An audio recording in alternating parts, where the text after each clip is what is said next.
Stop ঘেসের সাথে তাহলে নিয়ে নিলাম। নমস্কার বন্ধুরা, আজকে ছাদে আবার চলে এসেছি ছাদের কিছু গাছ করতে। তো সেরকমই এই গাছের মধ্যে আজকে এই অ্যাডিনিয়াম গাছগুলোকে একটু রিপোর্ট করব। আমরা তো একবারে সব কাজ করতে পারি না, গাছের অনেক বড় হয়ে গেছে, অনেক বেশি গাছ হয়ে গেছে এখন। তো তার জন্য কিছু কিছু করেই করি। আজকে এই অ্যাডিনিয়ামগুলো তোমরা দেখেছিলে, এই ঘেসের মধ্যেই আমার অ্যাডিনিয়ামগুলো বসানো ছিল। আজকে এগুলো রিপোর্ট করে একটু খাবার দেব। এতদিন চেষ্টা করেছিলাম যাতে বর্ষায় গাছগুলো নষ্ট না হয়। বর্ষাতে ভীষণ গোড়ায় পচে অ্যাডিনিয়াম গাছ নষ্ট হয়ে যায়, তাই জন্য প্লেন সিম্পল ঘেসের মধ্যে দিয়েছিলাম। আর বর্ষাতে খুব বেশি ফুল হয় না, তার জন্য আমি এভাবে রেখেছিলাম। এবার গাছগুলোকে রিপোর্ট করব। চলো তো শুরু করা যাক। বন্ধুরা, গাছগুলো যখন রিপোর্ট করব তখন কিছু মিশিয়ে নেব খাবার। সেই খাবারগুলো আজকে এনে রেখেছি।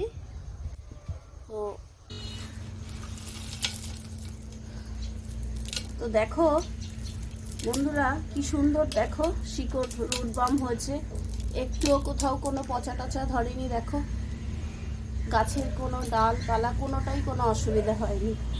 যার জন্যই এই ঘেঁষেতে বসালে ভীষণ ভালো হয়।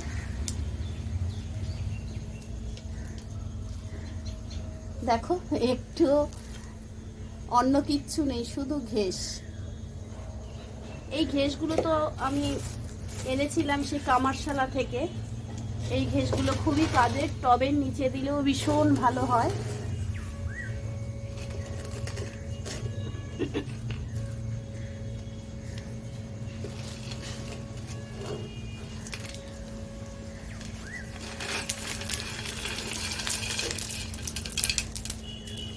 দেখো ভীষণ ভালো রয়েছে শিকড় টিকড়গুলো। দেখো যেই সমস্যাটা হয় অ্যাডিনিয়াম গাছে, প্রচুর বর্ষায় ফাঙ্গাস টাঙ্গাস ধরে, সেসব কিন্তু আবার কোনো সমস্যাই হয়নি।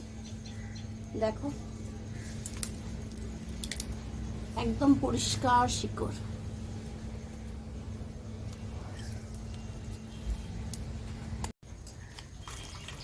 গাছগুলো কিরকম ইজিভাবে উঠে আসছে দেখো।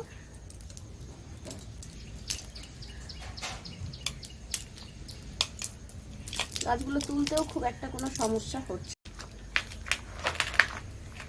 এই গাছটা আমার সব থেকে পুরনো গাছ। এই গাছের থেকেই অনেক চারা করেছি আমি। দেখো বন্ধুরা, গাছগুলো সব তোমাদের আবার দেখাই। সব গাছগুলোই তুলে ফেলেছি। এবার গাছগুলোকে আবার আরেকটা পটে বসাবো রেডি করে, একটু খাবার টাবার দিয়ে। তো চলো খাবার টাবারগুলো বানিয়ে নিই। তোমাদেরকে আরেকবার গাছের গোড়াগুলো দেখিয়ে দিচ্ছি। দেখো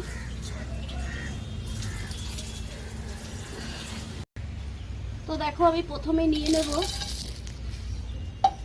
একটা ছোট টব নিয়েছি মাপের জন্য, যাতে সুবিধে হয়।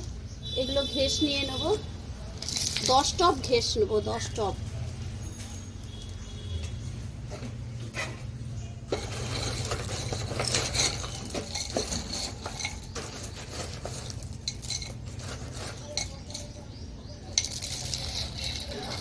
মাটি নিয়ে নেব 4 টব। একটা যে কোনো কিছু টব নিয়ে নিলাম যাতে বুঝতে সুবিধে হয়। এই মাটিটাকে আমি একদম গরমকালে শুকনো করে রেখে দিয়েছিলাম। দেখুন মাটিটা কত সুন্দর হয়ে গেছে। একটু গোবর সার মিশিয়ে মাটিটা রেখে দিয়েছিলাম।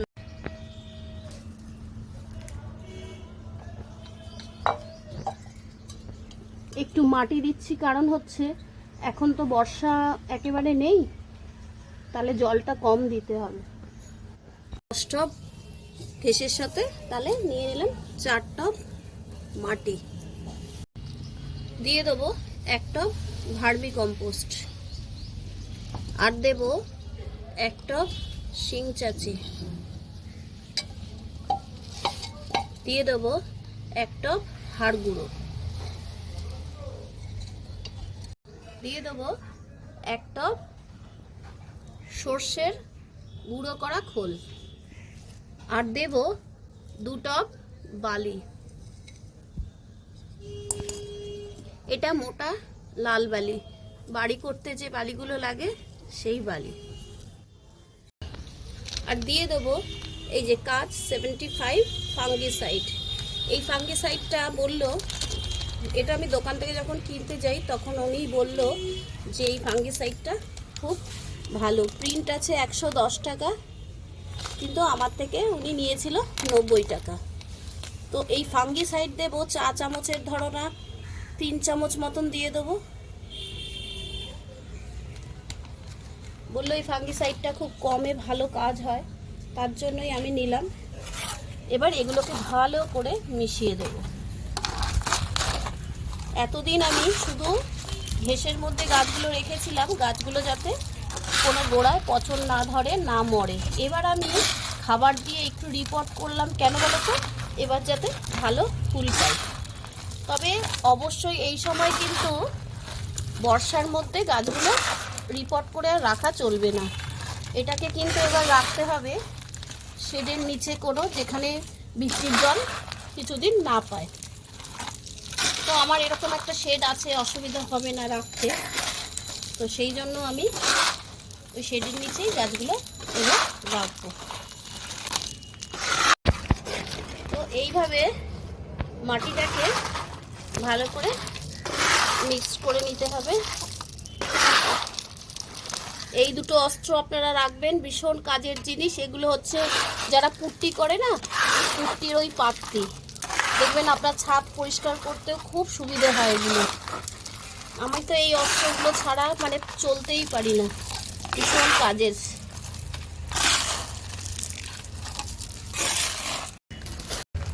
এই মিক্স মাটিটা এবার দিয়ে দিয়ে গাছগুলো বসিয়ে দেবো।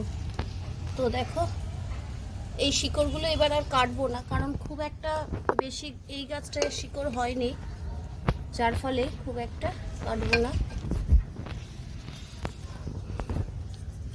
তো দেখো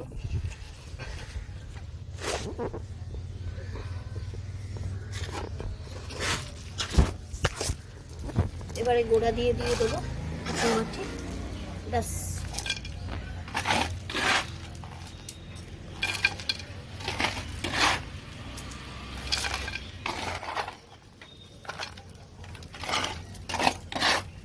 এই ঘেঁষেতে ভীষণ অ্যাডেনিয়াম ভালো হচ্ছে, আপনারা কিন্তু ঘেঁষ দিয়ে করতেই পারেন। এই ঘেঁষ কিন্তু ফেলে দেয়, যেসব কামারশালা আছে না, ওরা কিন্তু ফেলে দেয়, ওদের কাছে খুব সহজেই পাওয়া যায় এগুলো।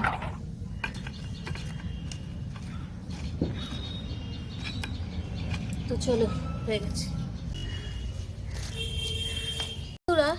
যদি তোমাদের কখনো মনে হয় এই গাছগুলোর শিকড় অনেকটা বেশি হয়ে গেছে, তাহলে তোমরা এভাবে সমান ছুরি টাইপের জিনিস নিয়ে এইভাবে এগুলো কেটে নিতে পারো।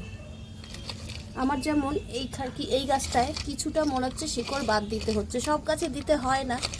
এগুলো লেবেল করে একদম কেটে দেবে,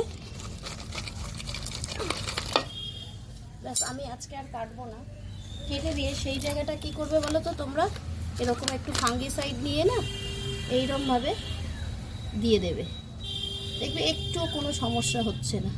এটা তোমরা জলে গুলে ব্রাশ দিয়েও দিতে পারো, যেহেতু আমি এখন গাছটা বসিয়ে দেবো, জল ভেতরে পেয়েই যাবে, তো সুতরাং দরকার নেই। এইভাবে তোমরা এরমভাবে দিয়ে দেবে, দেখবে একটুও অসুবিধা হবে না গাছটায়। যা ফাঙ্গিসাইড থাকে, যেটা তোমরা গাছের গোড়ায় দাও, সেটাকেই তোমরা এভাবে দিয়ে দিতে পারো। তো দিয়ে আবার বসিয়ে দিলে দেখবে এই জায়গাটা একদম সুন্দর লেভেল হয়ে যাবে, তুমি পরে চিনতেই পারবে না যে এই জায়গাটা থেকে শিকড় কেটেছে, একদম সুন্দর হয়ে যাবে।